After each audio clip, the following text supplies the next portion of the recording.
കർത്താവിൻ്റെ വിലയേറിയ നാമത്തിന് പിന്നെയും മഹത്വം ഉണ്ടാകട്ടെ. യഥാസ്ഥാനപ്പെടുക എന്ന വിഷയമാണ് നാം ധ്യാനിച്ച് വരുന്നത്. കഴിഞ്ഞ അനേക ക്ലാസ്സുകൾ ഈ വിഷയവുമായി ബന്ധപ്പെട്ട് ദൈവവചനത്തിൻ്റെ അടിസ്ഥാനത്തിൽ ധ്യാനിക്കുവാനും പഠിക്കുവാനും ദൈവം നമ്മെ സഹായിച്ചു. യഥാസ്ഥാനപ്പെടുക എന്നുള്ളതിൻ്റെ അർത്ഥവും അതിൻ്റെ ആവശ്യകതയും ഏതെല്ലാം വിഷയങ്ങളിലാണ് യഥാസ്ഥാനത്വം ആവശ്യമായിരിക്കുന്നത്, എന്തുകൊണ്ടാണ് ഒരു യഥാസ്ഥാനത്വം ദൈവജനത്തിന് ആവശ്യമായി വന്നത്, അതിനുവേണ്ടി നമ്മൾ ചെയ്യേണ്ടതായിരിക്കുന്ന കാര്യങ്ങൾ എന്നിങ്ങനെയുള്ള ചുരുക്കം ചില വിഷയങ്ങൾ നമുക്ക് ഒരുമിച്ച് ധ്യാനിക്കുവാനായിട്ട് ദൈവത്തിൻ്റെ ആത്മാവ് നമ്മെ സഹായിച്ചു. എന്നാൽ ഈ കഴിഞ്ഞ ക്ലാസ്സുകൾ ഈ വിഷയവുമായി ബന്ധപ്പെട്ട് നമ്മൾ ധ്യാനിച്ചത് മൂലം, പഠിച്ചത് മൂലം എന്നിൽ ഏതെങ്കിലും വിഷയത്തിൽ ഒരു യഥാസ്ഥാനത്വം ഉണ്ടായിട്ടുണ്ടോ, അത് നമ്മൾ ഒന്ന് പരിശോധിക്കേണ്ടത് ആവശ്യമാണ്. എൻ്റെ ജീവിതത്തിൽ, വ്യക്തിപരമായിട്ടുള്ള എൻ്റെ ജീവിതത്തിൽ ദൈവത്തിന് എന്നെ കൂടുതൽ ഉപയോഗിക്കത്തക്കവണ്ണമുള്ള ഏതെങ്കിലും ഒരു വിഷയത്തിൽ ഒരു നിലവാര മാറ്റം എന്നിൽ ഉണ്ടായിട്ടുണ്ടോ? ഈ പറഞ്ഞ അല്ലെങ്കിൽ നമ്മൾ പഠിച്ച വിഷയങ്ങളൊന്നും ഇതൊന്നും എന്നെ ബാധിക്കുന്ന കാര്യമല്ല. ഞാൻ അത്യാവശ്യം കുഴപ്പമൊന്നും ഇല്ലാതെയാണ് മുൻപോട്ട് പോകുന്നത്. ഇത് അതൊക്കെ ഉള്ളവർക്ക് വേണ്ടിയാണ്, എനിക്ക് കുഴപ്പമൊന്നുമില്ല എന്ന ചിന്തയാണ് നമ്മെ ഭരിക്കുന്നതെങ്കിൽ ഒരു മാറ്റത്തിനും കാരണമില്ല. എന്നാൽ അങ്ങനെ ആരും പറയും എന്ന് എനിക്ക് തോന്നുന്നില്ല. നമ്മുടെ ഹൃദയങ്ങളിൽ പല കാര്യങ്ങളിലും ഒരു മാറ്റം, യഥാസ്ഥാനത്വം, ഒരു വ്യത്യാസം അനിവാര്യമാണ് എന്നുള്ളത് നമുക്ക് ദൈവം ബോധ്യപ്പെടുത്തി തന്നിട്ടുണ്ട്. അതിൽ എന്നോട് തന്നെ ചോദിക്കുക, ഏതെങ്കിലും കാര്യത്തിൽ, ഇപ്പോ ഏതാണ്ട് 8 മാസത്തോളമായി നമ്മൾ ഈ പഠനം ആരംഭിച്ചിട്ട്, ഈ ഇത്രയും കാലത്തിനുള്ളിൽ ദൈവത്തിന് എന്നെ പ്രയോജനപ്പെടുത്താൻ, അങ്ങനെയാണല്ലോ നമ്മൾ എബ്രായ ലേഖനം 13:20-21 വാക്യങ്ങളിൽ അവന്റെ ഇഷ്ടം ചെയ്യുവാൻ തക്കവണ്ണമുള്ളതായ യഥാസ്ഥാനത്വം, ആ അവന്റെ ഇഷ്ടത്തിലേക്കുള്ളതായ അല്ലെങ്കിൽ അവന്റെ ഇഷ്ടം ചെയ്യുവാൻ തക്കവണ്ണമുള്ള ഒരു യഥാസ്ഥാനത്വം എന്നിൽ ഉണ്ടായിട്ടുണ്ടോ എന്ന് നമ്മൾ ഇടയ്ക്ക് പരിശോധിക്കേണ്ടത് വളരെ ആവശ്യമായിരിക്കുന്ന കാര്യമാണ്. ഈ ദൈവവചനം, ആ ധ്യാനം അങ്ങനെ ഒരു പ്രയോജനം ചെയ്യുന്നില്ലെങ്കിൽ അത് ശൂന്യമായിരിക്കും. അതുകൊണ്ട് പ്രത്യേകിച്ച് ഗുണമുണ്ടാകുകയില്ല എന്ന കാര്യം ഞാനൊന്ന് ഓർപ്പിച്ചു എന്ന് മാത്രമേ ഉള്ളൂ. കഴിഞ്ഞ ആഴ്ചയിൽ നമുക്ക് കാണുവാനായിട്ട് കഴിഞ്ഞത്, ഈ യഥാസ്ഥാനത്വം ആവശ്യമായി വന്നിരിക്കുന്ന ആളുകൾ എന്ന് പറയുന്നത് പൊതുവിൽ ഏതെങ്കിലുമൊക്കെ വിഷയത്തിൽ അവർ വീണു പോയവരാണ്. ദൈവസന്നിധിയിൽ നിന്നും തെന്നി മാറി ജീവിക്കുന്നവരാണ്. അങ്ങനെയുള്ളവരോട് ദൈവത്തിന്റെ ആലോചനകൾ അറിയിക്കുക എന്നുള്ളത് ദുഷ്കരമായ ഒന്നാണ്. അത് ഏതുപോലെ എന്നുള്ള ഉദാഹരണങ്ങളൊക്കെ നമ്മൾ കണ്ടു. വിശപ്പുണ്ടായിട്ടും ഭക്ഷണത്തോട് വിരക്തി കാണിക്കുന്ന ഒരു കുഞ്ഞിനെ പോലെ, രോഗിയാണെങ്കിലും എന്നിൽ രോഗമില്ല എന്ന് കരുതുന്ന ഒരു വ്യക്തിയെ പോലെ, ദൈവത്തിന്റെ വചനത്തോട് ആ നിലയിലുള്ള മറുതലിക്കലും പ്രതികരണവുമാണ് ഉണ്ടാകുന്നതെങ്കിൽ, അങ്ങനെയുള്ള വ്യക്തികളോട്, അതായത് വിശപ്പുണ്ടായിട്ടും ആഹാരത്തോട് വെറുക്കുന്ന, രോഗിയാണെങ്കിലും മരുന്നിനോട് പ്രതികരിക്കാത്ത ആ നിലയിലുള്ള വ്യക്തികളെ പോലെ വീണുപോയവർക്ക് ദൈവത്തിന്റെ ആലോചനകൾ അറിയിച്ചു കൊടുക്കുക എന്നത് വളരെ പ്രയാസം ഉള്ള ഒരു കാര്യമാണ്. ചില ഉദാഹരണങ്ങളിലൂടെ എല്ലാം നമുക്ക് അത് കാണുവാനായിട്ട് കഴിഞ്ഞു. ഞാനത് വീണ്ടും ആവർത്തിക്കുന്നില്ല. ഇവിടെ ഇന്ന് ഞാൻ ധ്യാനിക്കുവാനായിട്ട് പോകുന്നത് അതുമായി ബന്ധപ്പെട്ട് തന്നെ ചില കാര്യങ്ങളാണ്. യഥാസ്ഥാനത്തും ആവശ്യമുള്ളവരെങ്കിലും ശരിയായ നിലയിൽ പ്രതികരിക്കാത്തവരാണെങ്കിലും പുറമേയുള്ള പല കാര്യങ്ങളിലും ഇവരൊക്കെ സജീവമാണ്. ഒരു വാക്യം അതുമായി ബന്ധപ്പെട്ട് വായിച്ചിട്ട് നമുക്ക് മുൻപോട്ട് പോകാം. മത്തായിയുടെ സുവിശേഷം 15-ാം അധ്യായത്തിന്റെ 8-9 വാക്യങ്ങളിൽ ഇങ്ങനെയാണ് വായിക്കുന്നത്. അതിന്റെ 7-ാമത്തെ വാക്യം മുതൽ, കപട ഭക്തിക്കാരെ, നിങ്ങളെ കുറിച്ച് യെശയ്യാവ്, ഈ ജനം അധരം കൊണ്ട് എന്നെ ബഹുമാനിക്കുന്നു, എങ്കിലും അവരുടെ ഹൃദയം എന്നെ വിട്ട് അകന്നിരിക്കുന്നു.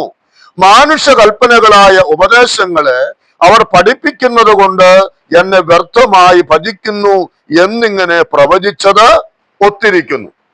അപ്പോൾ കർത്താവ് പറഞ്ഞ വാക്ക് വളരെ ശ്രദ്ധേയമാണ്. എന്ന് പറഞ്ഞാൽ ഈ ജനം, ഏത് ജനം? കപടഭക്തിക്കാരായിരിക്കുന്ന ജനം, അല്ലെങ്കിൽ ദൈവസന്നിധിയിൽ നിന്നും അകന്ന് ദൈവവചനപ്രകാരം ജീവിക്കുവാൻ അവർക്ക് മനസ്സില്ലെങ്കിലും എന്തിനു കുറവില്ല? സമ്പ്രദായങ്ങൾ ചെയ്യുന്നതിൽ, അവരുടെ ജീവിതത്തിലുള്ളതായ ആചാരങ്ങൾ നിവർത്തിക്കുന്നതിൽ അവർക്ക് എന്തില്ല? ഒരു കുറവില്ല. അത് നാമും ശ്രദ്ധിക്കേണ്ടതായ അപകടകരമായ ഒരു മേഖലയാണ്. അതായത് എന്നിൽ പ്രാഗൽഭ്യമില്ലെങ്കിലും, എന്നിൽ വിശുദ്ധ ജീവിതമില്ലെങ്കിലും, എന്നിൽ സാക്ഷ്യമില്ലെങ്കിലും എനിക്ക് പ്രാർത്ഥിക്കാൻ കഴിയും, പ്രസംഗിക്കാൻ കഴിയും, പല കാര്യങ്ങളും എനിക്ക് ചെയ്യുവാൻ എനിക്ക് സാധിക്കും. അത് അപകടകരമേറിയ ഒരു മേഖലയാണ്. അത് ഞാൻ പിന്നാലെ വിശദീകരിച്ചു കൊള്ളാം. അപ്പോസ്തലനായിരുന്ന പൗലോസ് ലേഖനം എഴുതുമ്പോൾ ആ ലേഖന എഫെസോസിലെ സഭയ്ക്കാണെന്ന് എനിക്ക് തോന്നുന്നു 6-ാം അധ്യായത്തിന്റെ ഒടുവിലത്തെ ഭാഗത്തേക്ക് വരുമ്പോൾ, പ്രാഗൽഭ്യത്തോടുകൂടെ സംസാരിക്കേണ്ടതിന് നിങ്ങൾ എനിക്ക് വേണ്ടി പ്രാർത്ഥിക്കണം എന്ന് താൻ ആവശ്യപ്പെടുന്നുണ്ട്. അപ്പോൾ പ്രാഗൽഭ്യമില്ലാതെയും വചന ശുശ്രൂഷകൾ നിവർത്തിക്കാം. എന്നാൽ പൗലോസിന്റെ ആഗ്രഹം അങ്ങനെ പ്രാഗൽഭ്യമില്ലാതെ, ജീവിതത്തിൽ സാക്ഷ്യമില്ലാതെ, മാതൃകയില്ലാതെ ഒരു ശുശ്രൂഷ ചെയ്യുന്ന കാര്യത്തിൽ താന് ഇഷ്ടപ്പെടുന്നവനായിരുന്നില്ല. അപ്പോൾ ഇത് വളരെ ശ്രദ്ധിക്കേണ്ട ഒരു കാര്യമാണ്. നാം ആത്മീകമായി പല കാര്യങ്ങളിലും വീഴ്ചയുള്ളവരായിരിക്കെ തന്നെ, അതെനിക്കറിയാം. എന്റെ കുടുംബ ജീവിതത്തിൽ പ്രശ്നമുണ്ട്, എന്റെ ഭാര്യയുമായിട്ട് പ്രതിസന്ധിയുണ്ട്, മക്കളുമായിട്ട് നല്ല ബന്ധമല്ല, കുടുംബത്തിൽ താളപ്പിഴകളുണ്ട്, എന്റെ സഭയിൽ താളപ്പിഴകളുണ്ട്, പല മേഖലകളിലും എനിക്ക് സാക്ഷ്യമില്ല. എങ്കിലും ഇത് ഞാൻ ചെയ്യേണ്ടവനാണ്, ഞാനിത് ചെയ്യുന്നു. അത് കപടഭക്തി എന്നാണ് നമ്മുടെ കർത്താവ് അതേക്കുറിച്ച് പറഞ്ഞത്. അടുത്ത കാലത്ത് ഞാൻ മക്കളുടെ അടുക്കലേക്ക് പോയ സമയത്ത് അവിടെ ചിലരിൽ നിന്നും കേട്ടതായിരിക്കുന്ന ഒരു പരാമർശം ഇങ്ങനെയാണ്. അവിടെ കഴിവുള്ളതായിരിക്കുന്ന ഒത്തിരി സഹോദരന്മാർ പല സ്ഥലം സഭകളിലുമുണ്ട്. നല്ലപോലെ ദൈവവചനം ശുശ്രൂഷിക്കുവാനും നേതൃത്വ നിരയിലേക്ക് വരുവാനും ഒക്കെ പുറമേ നിന്ന് നമ്മൾ നോക്കുമ്പോൾ ആ നിലയിൽ നല്ല കഴിവുള്ളതായ സഹോദരന്മാർ. എന്നാൽ അവര് മിക്ക പേരും പുറകോട്ട് മാറിയിരിക്കുകയാണ്. അപ്പോൾ അതിന്റെ കാരണം എന്താണ് എന്ന് ഞാൻ അന്വേഷിച്ചപ്പോൾ അവരുടെ മറുപടി ഇതായിരുന്നു: പ്രാഗൽഭ്യം ഇല്ല എന്നുള്ളതാണ്. അവർ ചെയ്യുന്നതായിരിക്കുന്ന ജോലി മേഖലകളിൽ അവർക്ക് ഈ ദൈവത്തിന്റെ വചനത്തോട് കൂറ് പുലർത്തുവാൻ കഴിയാതെ പോകുന്നത് കൊണ്ട് അവർക്ക് എന്തിനു സാധിക്കുന്നില്ല? ദൈവസഭയിലെ ചുമതലകൾ ഏറ്റെടുത്ത് നിവർത്തിക്കുവാൻ അവർക്ക് സാധിക്കുന്നില്ല. ഒരളവിൽ അത് ശരിയാണ് എന്ന് പറഞ്ഞാലും യഥാസ്ഥാനത്വം ഉണ്ടാകേണ്ടത് അനിവാര്യമായ ഒരു ഘടകമാണ്.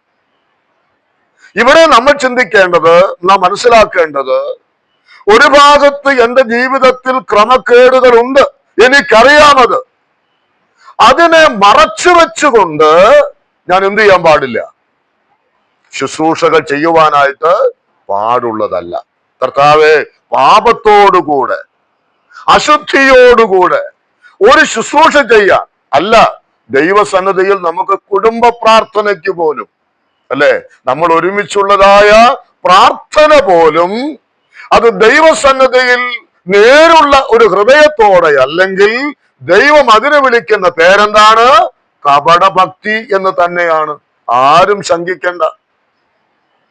അപ്പോൾ ഈ വാക്യം വളരെ ശ്രദ്ധേയമാണ്. ഇവിടെ കർത്താവ് പറയുന്നു, ഈ ജനം അധരം കൊണ്ട് എന്നെ ബഹുമാനിക്കുന്നു, എന്നാൽ അവരുടെ ഹൃദയം എന്നെ വിട്ട് അകന്നിരിക്കുന്നു. അതിന്റെ 6-ാമത്തെ വാക്യത്തിൽ അവിടെ വായിക്കുന്നത്, നിങ്ങളുടെ സമ്പ്രദായത്താൽ നിങ്ങൾ ദൈവവചനത്തെ ദുർബലമാക്കിയിരിക്കുന്നു. ദൈവവചനത്തിന്റെ പ്രാധാന്യത നഷ്ടപ്പെടുത്തിയിരിക്കുന്നു. ദൈവവചനത്തിന് ഒരു വിലയും കൽപ്പിക്കുന്നില്ല. പക്ഷെ അവരെന്ത് ചെയ്തു വരുന്നുണ്ട്? സമ്പ്രദായം, അവരുടെ ട്രഡീഷനായിട്ട്, പാരമ്പര്യമായിട്ട് അവർ ചെയ്തു പോരുന്ന കാര്യങ്ങളൊക്കെ കൃത്യമായിട്ട് ചെയ്തു പോകുന്നുണ്ട്. പക്ഷെ എന്തിന് വിലയില്ല? ദൈവവചനത്തിന് വില കൊടുക്കുന്നില്ല. വചനപ്രകാരമുള്ള ജീവിതമില്ല. അത് കണ്ടിട്ടാണ് യേശു കർത്താവ് പറഞ്ഞത്, ഈ ജനം എന്ത് ചെയ്യുന്നു?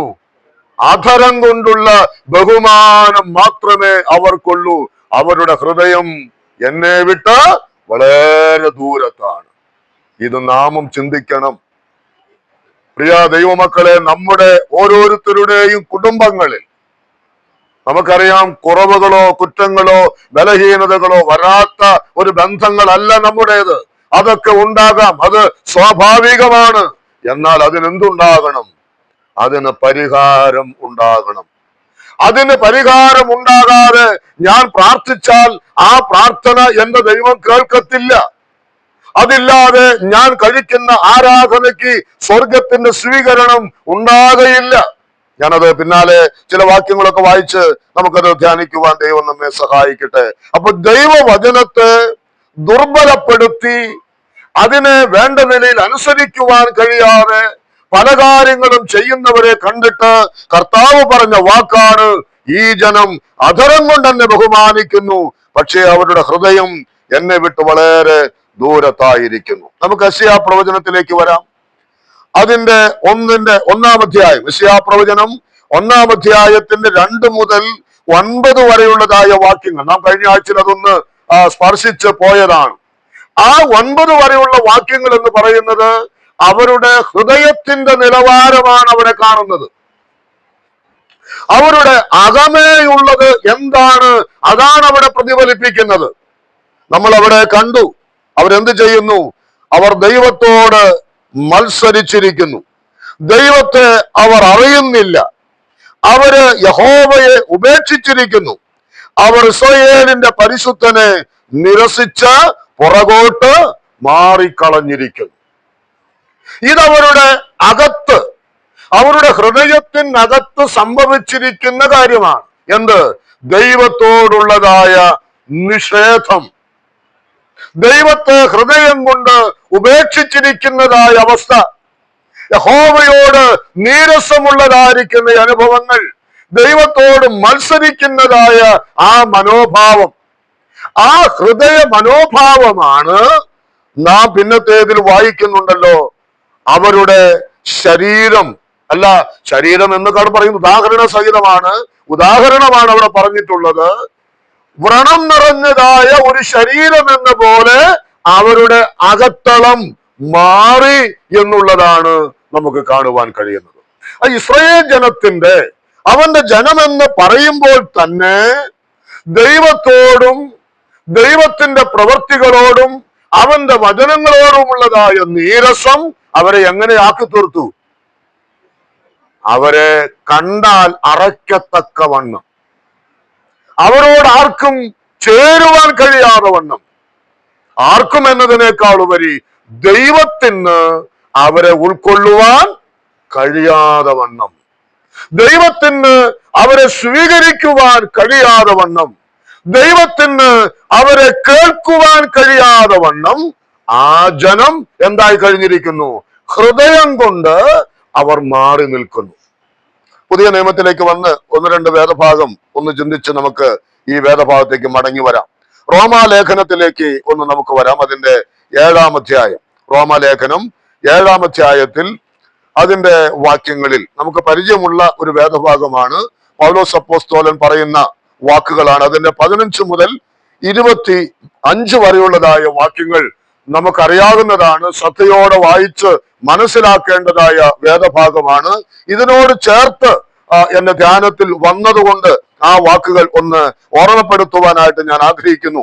അതിന് 22-ാമത്തെ വാക്യം നാം വായിക്കുന്നത്, ഉള്ളം കൊണ്ട് ഞാൻ ദൈവത്തിന്റെ ന്യായപ്രമാണത്തിൽ രസിക്കുന്നു, എങ്കിലും എന്റെ ബുദ്ധിയുടെ പ്രമാണത്തോട് പോരാടുന്ന വേറൊരു പ്രമാണം എന്റെ അവയവങ്ങളിൽ കാണുന്നു. അത് എന്റെ അവയവങ്ങളിലുള്ള പാപപ്രമാണത്തിന് എന്നെ ബദ്ധനാക്കി കളയുന്നു.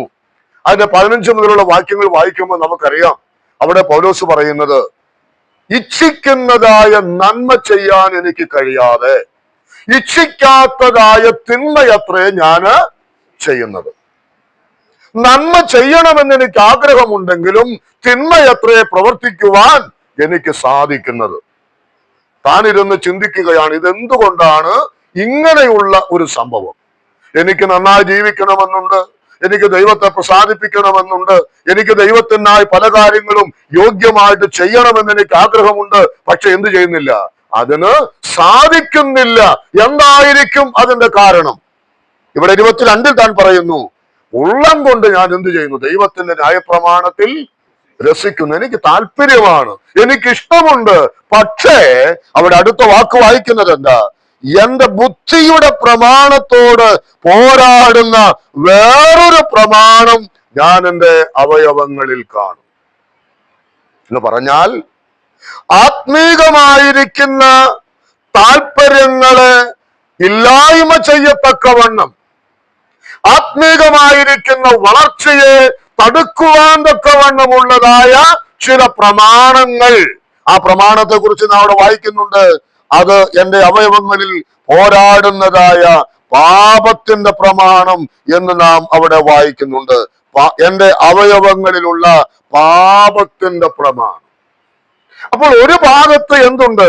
ദൈവത്തിന്റെ പ്രമാണങ്ങളോടുള്ളതായ ഇഷ്ടമുണ്ട് എന്ന് വരികിലും അതിന് വിരോധമായിട്ട് നിൽക്കുന്ന വേറൊരു പ്രമാണം എന്റെ ആ ശരീരത്തിന്റെ അവയവങ്ങളെ എന്ത് ചെയ്യുന്നു? സ്വാധീനിക്കുന്നു. അവിടെ പൗലോസ് പറയുന്നത്, അത് എന്നെ ബദ്ധനാക്കി കളയുന്നു, അത് എന്നെ ആ പ്രവർത്തികൾക്ക് വേണ്ടി അടിമപ്പെടുത്തുന്നു. ഏത് പ്രവർത്തികൾക്ക് വേണ്ടി? ഞാൻ ഇച്ഛിക്കാത്ത തിന്മ ചെയ്യേണ്ടതിന്, ഞാൻ ആഗ്രഹിക്കുന്ന നന്മ ചെയ്യാതിരിക്കേണ്ടതിന് എന്റെ ശരീരത്തിൽ പോരാടുന്ന ആ പാപത്തിന്റെ പ്രമാണം എന്നെ ബന്ധിച്ചു കളയുകയാണ്. എന്നിട്ട് പൗലോസിന്റെ നിലവിളിയാണ് 24-ാം വാക്യത്തിൽ, അയ്യോ ഞാൻ അരിഷ്ട മനുഷ്യൻ, എന്നെ ആര് വിടുവിക്കും? എന്ന് പറഞ്ഞാൽ തന്റെ ജീവിതത്തിൽ, തന്റെ ധ്യാനത്തിൽ ഇത് തികച്ചും വിടുതൽ ആവശ്യമുള്ള, സ്വാതന്ത്ര്യം ആവശ്യമുള്ള ഒരു മേഖലയാണ്. ഒരു ഭാഗത്ത് ദൈവത്തോട് സ്നേഹമുണ്ട് എന്ന് പറയുമ്പോൾ തന്നെ മറുഭാഗത്ത് എന്റെ പ്രവർത്തികൾ അതിന് നേരെ ഘടകവിരുദ്ധമാണ്. അതാണ് പൗലോസ് നിലവിളിച്ചത്, കർത്താവേ ഞാൻ അരിഷ്ട മനുഷ്യനാണല്ലോ, അയ്യോ വിടുതൽ എനിക്കും ആവശ്യമുണ്ടല്ലോ. ഉടനെ ഉത്തരം താൻ തന്നെ പറയുന്നു, കർത്താവായ യേശു ക്രിസ്തു മുഖാന്തരം ഞാൻ ദൈവത്തിന് സ്തോത്രം ചെയ്യുന്നു. വിടുവിക്കുവാൻ കഴിയുന്ന ഒരു ദൈവമുണ്ട്. എന്നെ ബദ്ധനാക്കി കളയുന്ന പാപത്തിന്റെ പ്രമാണത്തിൽ നിന്നും എന്നെ മോചിപ്പിച്ച് ദൈവഹിതത്തിലേക്ക് എന്നെ തിരിക്കുവാൻ കർത്താവായ യേശു ക്രിസ്തുവിന് കഴിയുമെന്നാണ് താൻ അവിടെ പറയുന്നത്. അപ്പോൾ നാം ഓർക്കേണ്ട കാര്യം, ഇത് വല്ലാത്ത അപകടം പിടിച്ച ഒരു കാര്യം തന്നെയാണ്. ഉള്ളം കൊണ്ട് ഞാൻ ദൈവത്തിന്റെ പ്രമാണങ്ങളിൽ ഇഷ്ടപ്പെടുന്നു, ഉള്ളം കൊണ്ട് ദൈവത്തോട് എനിക്ക് സ്നേഹമുണ്ട്. ഇവിടെ നമ്മൾ വായിച്ചത്, യെശയ്യാവിൽ നമ്മൾ കണ്ടത്, ഉള്ളം കൊണ്ട് അവര് ദൈവത്തിന് വിരോധമായി നിൽക്കുകയാണ്. അപ്പോൾ തന്നെ ഇവിടെ പൗലോസ് പറയുന്നത്, ഉള്ളം കൊണ്ട് താല്പര്യമൊക്കെ ഉണ്ട്, പക്ഷേ പ്രവർത്തികൾ നേരെ ഘടകവിരുദ്ധമാണ്. പഴയ നിയമത്തിൽ കാണുന്നത് ഉള്ളം കൊണ്ട് അവർ ദൈവത്തോട് മറുതലിക്കുന്നു, അതുകൊണ്ട് തന്നെ അവരുടെ പ്രവൃത്തികളും ദൈവം ഇഷ്ടപ്പെടുന്നില്ല എന്നുള്ള നിലയിലാണ് രേഖപ്പെടുത്തിയിട്ടുള്ളത്. യെശയ്യാവിന്റെ പ്രവചനത്തിലേക്ക് നമ്മൾ വരുമ്പോൾ, അതിന്റെ യെശയ്യാ പ്രവചനത്തിൽ നമ്മൾ വായിച്ചതുപോലെ അവരുടെ ഹൃദയ നിലവാരം അല്ലെങ്കിൽ അവരുടെ അകത്തളം എന്ന് പറയുന്നത് വളരെ ഭയാനകമാണ്. ദൈവത്തിന് അവര് പ്രവർത്തിക്കുവാൻ കഴിയാതെ വണ്ണമുള്ള അവസ്ഥയിലാണ് എന്ന് നമ്മൾ കണ്ടു. ഇതേക്കുറിച്ച് കർത്താവ് പറയുന്ന വേറൊരു വേദഭാഗത്തേക്ക് നമുക്ക് വരാം. മത്തായിയുടെ സുവിശേഷം 23-ാം അധ്യായത്തിന്റെ 13-ാമത്തെ വാക്യം. അതിന്റെ അധ്യായത്തിലെ തന്നെ ചില വാക്കുകൾ ഹൃദയത്തിന്റെ നിലവാരത്തെ കുറിച്ച് കർത്താവ് പറഞ്ഞത് നമുക്ക് ഒന്ന് നോക്കാം. മത്തായി 23-ന്റെ 13-ാമത്തെ വാക്യം. ആദ്യം നാം അതിന്റെ ഏറ്റവും ഒടുവിലത്തെ ഭാഗം, അവസാനത്തെ ആ ഭാഗം അവിടെ വായിക്കുന്നത്, നിങ്ങൾ വിധവമാരുടെ വീടുകളെ വിഴുങ്ങുകയും ഉപായ രൂപേണ ദീർഘമായി പ്രാർത്ഥിക്കുകയും ചെയ്യുന്നു. ഇത് ഹേതുവായി നിങ്ങൾക്ക് കടുപ്പമേറിയ ശിക്ഷാവിധി വരും.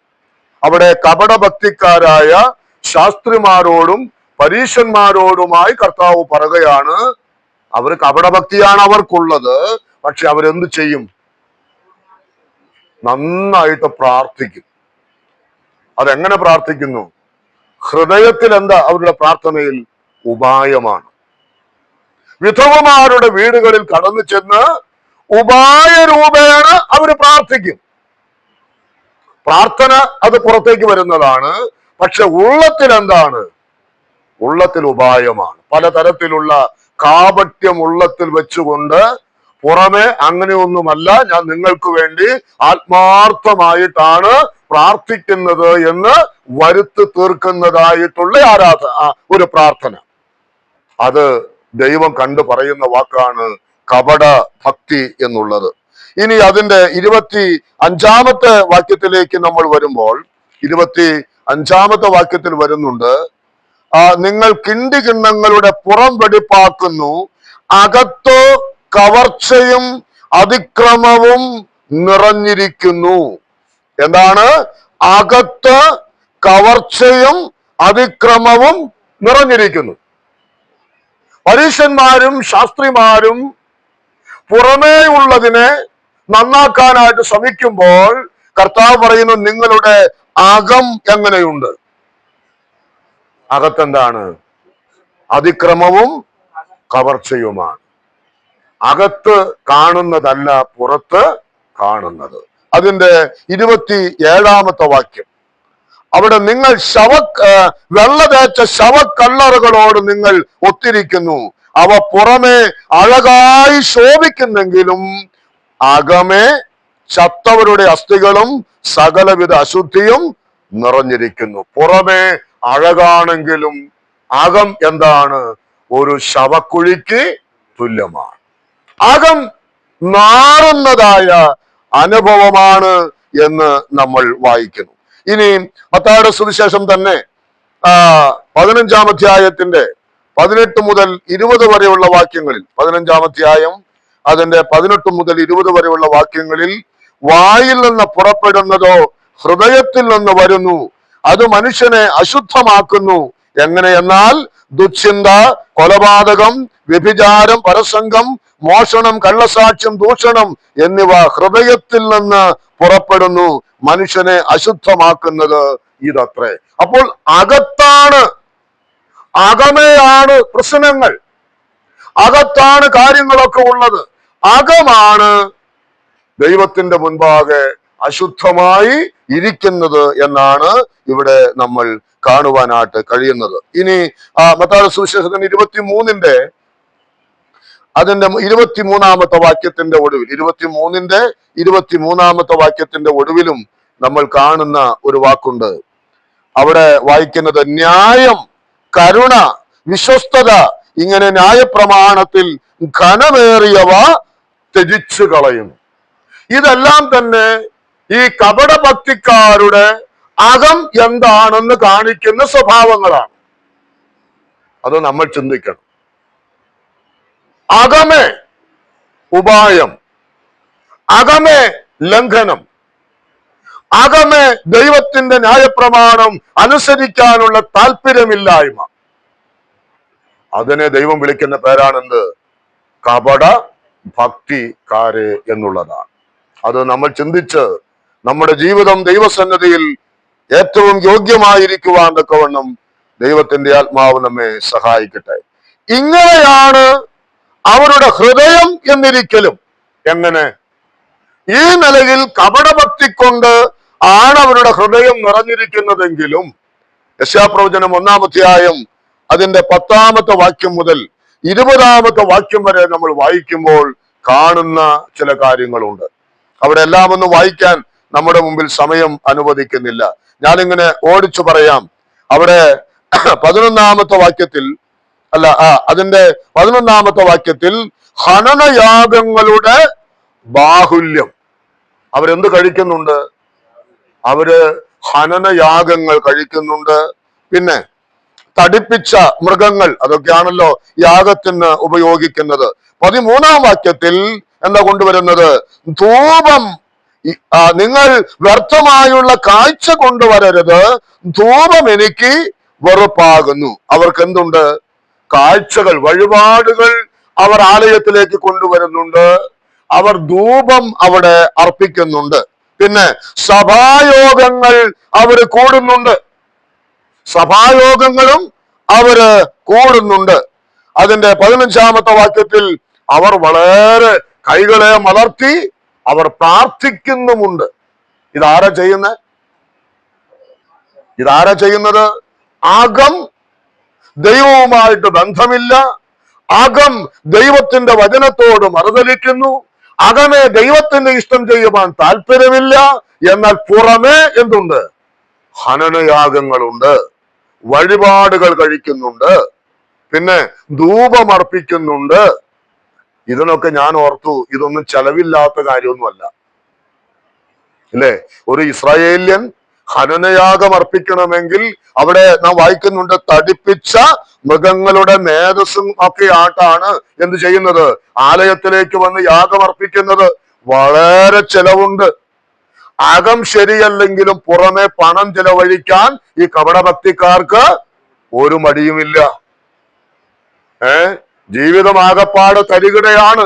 പക്ഷെ ഒരു കൺവെൻഷൻ വന്നു, എന്നാ പിടിച്ചോ ഒരു ഫണ്ട്. പാവങ്ങളെ സഹായിക്കണോ, ഇന്നാ പിടിച്ചോ ഒരു ഫണ്ട്. എല്ലാത്തിനും ഇവര് മുൻപിലുണ്ട്. എല്ലാവരെ കുറിച്ചല്ല. ചിലര് തങ്ങളുടെ ഈ സമ്പാദന മാർഗങ്ങൾക്ക് ഒരു ഒരു ഒരു ഒരു എന്താ പറയുന്ന ഒരു അറുതി, ഒരു സമാധാനത്തിന് എന്താ ചെയ്യുന്നത്? കുറച്ചൊക്കെ ഇങ്ങനെയൊക്കെ കൊടുത്തു കഴിഞ്ഞാൽ അതിനൊരു ശമനം കിട്ടുമെന്നാണ് ഇവര് ധരിക്കുന്നത്. അതങ്ങനെയല്ല വചനം രേഖപ്പെടുത്തിയിട്ടുള്ളത്. ഇവിടെ ചോദിക്കുന്ന ഒരു ചോദ്യമുണ്ട്, ഈ ഹനനയാഗങ്ങളുടെ ബാഹുല്യം എനിക്കെന്തിനാ എന്ന ദൈവം ചോദിക്കുന്നത്. ആദ്യം എന്താ ശരിയാകേണ്ടത്? ആദ്യം നിങ്ങളുടെ അകം ശരിയാക്. ആദ്യം നിങ്ങളുടെ ഹൃദയത്തെ നന്നാക്ക്. ആദ്യം ഞാനുമായിട്ടുള്ള നിങ്ങളുടെ ബന്ധം നേരെയാക്ക്. എന്നിട്ടാകാം എന്ത്? ഈ ഹനനയാഗങ്ങൾ. ഈ വഴിപാട് കൊണ്ടുവരാന്ന് പറഞ്ഞാൽ അവരെന്താ ഈ വഴിപാട് കൊണ്ടുവരുന്നത്? അവരുടെ ആദ്യ ഫലം അല്ലേ? അതൊക്കെയാണ് അവർ വഴിപാടുകളായി കൊണ്ടുവരുന്നത്. അതൊക്കെ വിലയുള്ളത് തന്നെയാ, നിസ്സാരമായതൊന്നും കൊണ്ടുവരില്ല. അവർ വളരെ വിലപിടിപ്പുള്ളതാണ് കൊണ്ടുവരുന്നത്. അതിനെക്കുറിച്ചും മലാഖി പ്രവചനം നമ്മൾ വായിക്കുമ്പോൾ വായിക്കുന്നുണ്ട്, നിങ്ങൾ എന്നെ അപമാനിക്കുന്നു. അപ്പോൾ ഇവർ ചോദിക്കുകയാണ്, ഏതിനാൽ ഞങ്ങൾ നിന്നെ അപമാനിക്കുന്നു? അപ്പോൾ ദൈവം പറയുന്നുണ്ട്, നിങ്ങൾ കൊണ്ടുവരുന്നത് ഊനം ഉള്ളതാണ്, നിങ്ങൾ കൊണ്ടുവരുന്നത് കേടുള്ളതാണ്. എന്ന് പറഞ്ഞാൽ കുറവുള്ളതും കേടുള്ളതും ഊനമുള്ളതുമായതിനെ യാഗമർപ്പിക്കാൻ കൊണ്ടുവരുമ്പോൾ അത് എന്നെ ബഹുമാനിക്കാതിരിക്കുന്നതിന് തുല്യമാണ്. നിങ്ങൾ എന്റെ യാഗപീഠത്തെ മലിനമാക്കുന്നു അവയാൽ. ഒരുപക്ഷെ അവർ കൊണ്ടുവരുന്നതായ ആ മൃഗങ്ങളെക്കാൾ, അവരുടെ ഹൃദയത്തിന്റെ നിലവാരമാണ് ദൈവത്തിന് വിരോധമായി നിൽക്കുന്നത് എന്നതാണ് വാസ്തവം. അവർ വഴിപാടുകൾ കൊണ്ടുവരുന്നു. ഇനി ധൂപം കാട്ടുന്നു. അത് ചെലവുള്ളതല്ലേ? എത്രയോ തരത്തിലുള്ള ധൂപവർഗങ്ങളെ കുറിച്ച് നമ്മൾ വായിക്കുന്നു. അതിന്റെ പേരൊന്നും ഞാൻ വായിച്ചില്ല, അതിലേക്കൊന്നും ഞാൻ പോകുന്നതുമില്ല. ഇതും ചെലവുള്ളത് തന്നെയാണ്. ഇനി പെരുന്നാളുകൾക്കും ഉത്സവങ്ങൾക്കും ചെലവില്ലേ? ഓരോ കാര്യാദികൾ നടത്തുന്നതിന് ചെലവില്ലേ? ഇതെല്ലാം ചെയ്യുവാൻ ഇവർ കടപ്പെട്ടവരാണ്. അല്ലെങ്കിൽ അല്ല, ഇതൊക്കെ അവർ ചെയ്യുകയാണ് എപ്പോൾ? ഹൃദയത്തിൽ അകൃത്യങ്ങളും പാപങ്ങളും ഉള്ളപ്പോൾ തന്നെ ഇതെല്ലാം ചെയ്തു കൂട്ടുന്ന ഒരുവരായി ഇവർ മാറിയിരിക്കുന്നു. ദൈവം ചോദിക്കുന്ന ചോദ്യം എന്താണ്? ഇതൊക്കെ എനിക്ക് എന്തിനാണ്? ഈ കോലാട്ടുകൊറ്റന്മാരുടെ രക്തം എനിക്ക് ഇഷ്ടമല്ല. എന്റെ പ്രാകാരങ്ങളെ ചവിട്ടുവാൻ നിങ്ങൾ വരുമ്പോൾ ഇത് നിങ്ങളോട് ആരാ ചോദിച്ചത്? ഈ ധൂപം എനിക്ക് വെറുപ്പാകുന്നു, അതെനിക്ക് കൊണ്ടുവരരുത്. അമാവാസികളെ ഞാൻ വെറുക്കുന്നു, അവ സഹിച്ച് ഞാന് മുഷിഞ്ഞിരിക്കുന്നു. നിങ്ങൾ എത്ര തന്നെ പ്രാർത്ഥന കഴിച്ചാലും ഞാൻ എന്റെ കണ്ണ് മറച്ചു കളയും. എത്ര തന്നെ പ്രാർത്ഥന കഴിച്ചാലും ഞാൻ കേൾക്കയില്ല. നിങ്ങളുടെ കൈകൾ രക്തം കൊണ്ട് നിറഞ്ഞിരിക്കുന്നു. ഇതൊക്കെ നമ്മൾ വായിച്ച് തള്ളേണ്ട ഒരു കാര്യമായിട്ടല്ല ഇരിക്കുന്നത്. നമ്മുടെ ജീവിതത്തിൽ പാപങ്ങൾ മറഞ്ഞിരിക്കെ, അത് ചെറുതാകട്ടെ വലുതാകട്ടെ, നമ്മൾ ചെയ്യുന്ന ഓരോ പ്രവൃത്തിക്കും സ്വർഗത്തിലെ ദൈവത്തിന്റെ നന്മ അതിന്റെ മേലുണ്ടാകില്ല. ദൈവം നോക്കുന്നത് ആദ്യം നമ്മുടെ ഹൃദയ നിലവാരമാണ്, നമ്മുടെ ഉദ്ദേശശുദ്ധിയാണ്, നമ്മുടെ മനസാക്ഷിയെയാണ് ദൈവം നോക്കുന്നത്. നീ ദശാംശം കൊടുക്കുന്നുണ്ടോ? ആരാധനയ്ക്ക് വരുന്നുണ്ടോ? പ്രാർത്ഥിക്കുന്നുണ്ടോ? ദൈവദാസന്മാർക്ക് കൊടുക്കുന്നുണ്ടോ? ഇതൊന്നുമല്ല, അതൊക്കെ ചെയ്യേണ്ടത് ആവശ്യം. പക്ഷേ അതിനേക്കാൾ ഉപരിയായി നിന്റെ അന്തരംഗങ്ങളെ ദൂരത്ത് നിന്ന് മനസ്സിലാക്കുന്ന ഒരു ദൈവമുണ്ട്. ആ ദൈവത്തെ മറയ്ക്കാൻ നമുക്ക് കഴിയില്ല. ഇവിടെ അകത്തെ മറയ്ക്കാൻ നമുക്ക് സാധിക്കില്ലേ? എന്റെ അകം നിങ്ങൾ ആരും അറിയുന്നില്ല, എന്റെ പുറമേ നിങ്ങൾക്കറിയാം. നിങ്ങളുടെ മുമ്പിൽ ഞാൻ അഭിനയിച്ചാൽ നിങ്ങളുടെ മുമ്പിൽ ഞാൻ നല്ലവനാ. പക്ഷെ ദൈവത്തിന്റെ മുൻപാകെ അകവും പുറവും ഒരുപോലെ കാണുന്ന എന്റെ ദൈവത്തിന്റെ മുൻപാകെ ഞാൻ എങ്ങനെയുണ്ട്? അതാണ് ദൈവം നമ്മെ അംഗീകരിക്കുന്നതിന്റെ തെളിവായിരിക്കുന്നത് എന്ന് നമുക്ക് മനസ്സിലാക്കുവാൻ കഴിയുന്ന ഒരു കാര്യമാണ്. നാം മത്തായിയുടെ സുവിശേഷത്തിലേക്ക് വരുമ്പോൾ ആ കപടഭക്തിക്കാരോട് പറയുന്ന കാര്യമുണ്ട്. 16-ാം വാക്യത്തിൽ, 23-ന്റെ 16-ാം വാക്യത്തിൽ അവർ എന്തിനാ പ്രാധാന്യം കൊടുക്കുന്നത്? അവര് അവിടെ വായിക്കുന്നുണ്ട്, ആലയത്തെക്കാൾ ആലയത്തിലുള്ളതായ വസ്തുക്കൾക്ക് പ്രാധാന്യം കൊടുക്കുന്നു. ഏതിനാ പ്രാധാന്യം? ആലയത്തിനാണ്. പക്ഷെ അവര് കപടഭക്തിക്കാര് ചെയ്യുന്നത്, ആലയം എങ്ങനെ കിടന്നാലും കുഴപ്പമില്ല, അതിനകത്തിരിക്കുന്ന സ്വർണത്തിനാണ് വില. പിന്നീട് താഴേക്ക് വരുന്ന സമയത്ത് അവര് ദശാംശം കൊടുക്കുന്നു. ഏതിലൊക്കെ? ചെറിയ കാര്യങ്ങൾക്ക് പോലും അവർ അത് കൊടുക്കുന്നു. പക്ഷെ എന്തിനെ അവർ ത്യജിച്ചു കളയുന്നത്? ന്യായം, കരുണ, വിശ്വസ്തത എന്നിവയെ അവർ ത്യജിച്ചു കളയുകയാണ്.